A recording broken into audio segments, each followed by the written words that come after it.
अस्सलाम वालेकुम dear students, कैसे हैं आप? आई होप कि आप सब ठीक होंगे। जैसे कि हमने डिस्कशन की थी प्रीवियस टॉपिक में, इसके बारे में डिस्कशन की थी मैग्नेटिक फ्लक्स के बारे में, उसकी प्रॉपर्टीज़ के बारे में, उसकी कंडीशंस हमने पढ़ी थी। इसके बाद हमने बात की थी दैट कि बॉयल एंड सेवर्स लॉ कैसे बता रहे हैं कि करंट कैरिंग कॉइल प्रोड्यूस कर रही है मैग्नेटिक फील्ड के, और उसकी प्रॉपर्टीज वो कैसे बता रहे हैं। जैसे कि पहले ओरेस्टेड नामी एक साइंटिस्ट ने 1820 में ये बताया था कि अगर हमारे पास एक कॉइल है, उस कॉइल से करंट इनक्लोज हो रहा है, तो उस कॉइल में से हमें प्रोड्यूस होगी मैग्नेटिक फील्ड।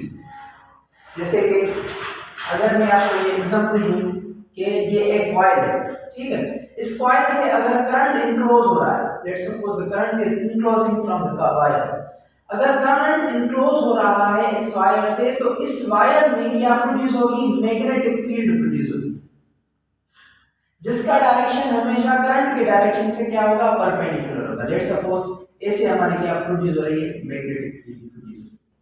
ये फर्स्ट टाइम ओरेस्टेड नामे साइंटिस्ट ने ये बताया था कि करंट के coil can produce magnetic field. Oersted, firstly it was delivered by or observed by or felt by Orested in 1820 or 1819 Orested ने हमें बताया। अब बात करेंगे कि इसकी प्रॉपर्टीज क्या होती हैं। अगर किसी भी वायर में, किसी भी you can say that conductor में अगर करंट इनक्लोज हो रहा है, तो उसके दरमियान मैग्नेटिक फील्ड प्रोड्यूस हो रही है।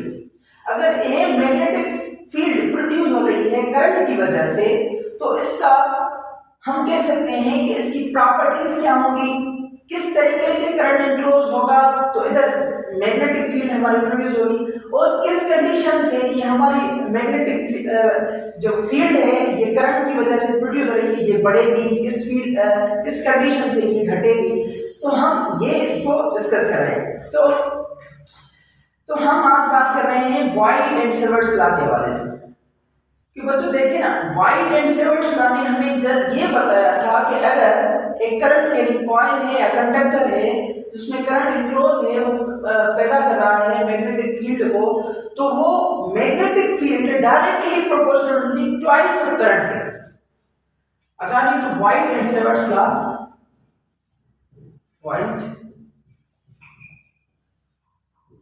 सेवर्स लॉ, इन्होंने हमें ये बताया था कि जो मैग्नेटिक फील्ड है जो इस करंट की वजह से प्रोड्यूस हो रही है, वो मैग्नेटिक फील्ड डायरेक्टली प्रोपोर्शनल है ट्वाइस ऑफ करंट के। ये हमने बताया था कि बॉयल एंड सेवर्स एक्सपेरिमेंटल लॉ है। इन्होंने एक्सपेरिमेंटल बिहेवियर के हवाले से हमें ये बताया था कि अगर ये कंडक्टर है जिसमें करंट इनक्लोज है, तो जो मैग्नेटिक फील्ड होगी वो डायरेक्टली प्रोपोर्शनल होगी ट्वाइस ऑफ करंट के। इधर मैं लिख रहा हूं magnetic field is directly proportional to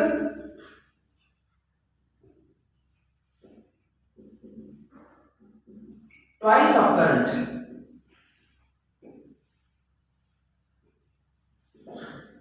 mathematically हम इसको ऐसे भी लिख सकते हैं, magnetic field is directly proportional to twice of current. ये हमारी इक्वेशन नंबर 1। अगर करंट का मैग्नीट्यूड बढ़ेगा तो हमारी मैग्नेटिक फील्ड भी बढ़ेगी। अगर इधर से करंट का मैग्नीट्यूड लो आ रहा है, तो मैग्नेटिक फील्ड भी हमारी लो आएगी, यानी कि डायरेक्टली प्रोपोर्शनल ट्वाइस करंट के हवाले से अगर करंट का तादाद इधर, अगर हम देखें कि मैग्नीट्यूड ऑफ करंट ट्वाइस है, तो हमारी मैग्नेटिक फील्ड भी बढ़ेगी। अगर 4 टाइम्स हो जाएगा तो हमारी जो मैग्नेटिक फील्ड है वो भी हमारी 2 टाइम्स बढ़ जाएगी। इसलिए ये डायरेक्टली प्रोपोर्शनल है।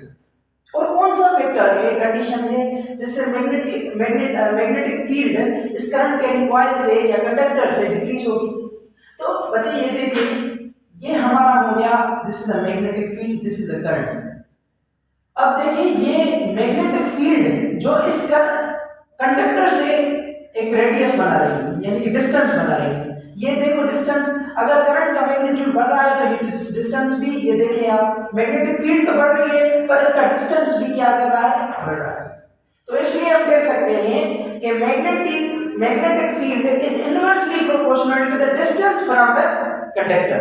ये कंडक्टर से जो डिस्टेंस आ रहा है मैग्नेटिक फील्ड उसके इनवर्सली प्रोपोर्शनल है। अगर ये डिस्टेंस बढ़ेगा तो मैग्नेटिक फील्ड क्या घटेगी। तो इसलिए हम कह सकते हैं magnetic field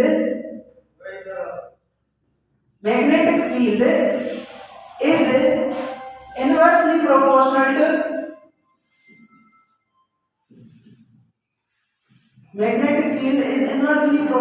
to the distance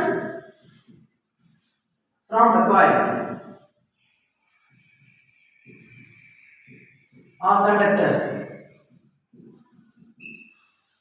तो मैथमेटिकली हम इसको ऐसे लिख सकते हैं कि ये जो मैग्नेटिक फील्ड है, अगर मैं इधर लिख रहा हूं इसको, मैग्नेटिक फील्ड है वो इनवर्सली प्रोपोर्शनल है रेडियस। ये हमारी क्वेश्चन नंबर, ये question number.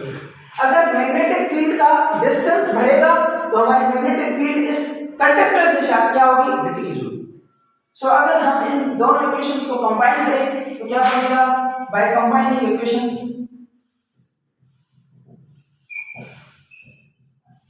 1 and 2, equation 1 and 2 को कंबाइन करेंगे तो हमारा क्या बनेगा, magnetic field is directly proportional to pies of current inversely proportional to R. तो remove the sign of proportionality at constant. here हम कांस्टेंट क्या पुट करेंगे, mu naught upon 4 pi 2r upon r। here mu naught upon 4 pi is a constant of proportionality। जो mu naught upon 4 pi इसको हम कहते हैं constant of proportionality which is used by the Voigt and Sievert's law। इधर mu naught क्या है, इधर mu naught है permeability of free space, permeability of free space। Free space की परमिटिविटी को म्यू नॉट इंडिकेट कर रही है। तो अगर हम देखें कि ये 4 पाई इधर डिवाइड में है, इस साइड क्या करेंगे, मल्टीप्लाई, तो हमारा म्यू नॉट किसके बराबर आएगा, 4 पाई, ठीक है। और जो म्यू नॉट इक्वल होती है वो म्यू नॉट अपॉन 4 पाई ये इक्वल होता है किसके, ये इक्वल होता है 10 power minus 7 tesla into metre per ampere.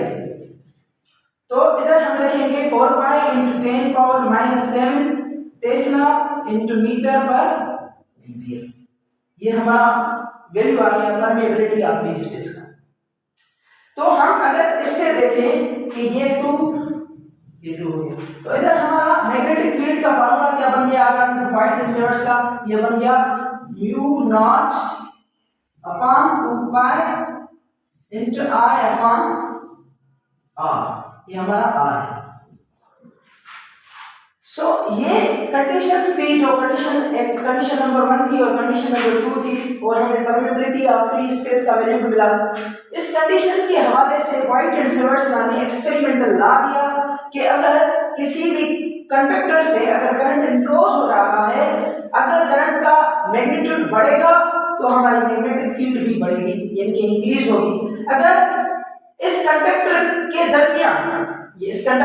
दरमियान मैग्नेटिक फील्ड का अगर डिस्टेंस बढ़ेगा तो हमारी मैग्नेटिक फील्ड क्या होगी, डिक्रीज होगी। अगर किसी भी चीज का डिस्टेंस बढ़ता है तो वो अगले ऑब्जेक्ट से क्या होता है, अगर वो रिलेटिव हो तो इससे क्या होता है, दूर होता है तो उसका रिलेशन घट जाता है, डिक्रीज हो जाता है। सो इधर भी मैग्नेटिक फील्ड का जो वैल्यू है, यानी कि मैग्नीट्यूड है, डिक्रीज तब होगा जब इसका ये डिस्टेंस बढ़ेगा। ये हमारा कुछ व्यू था about Voigt and Sievert's law.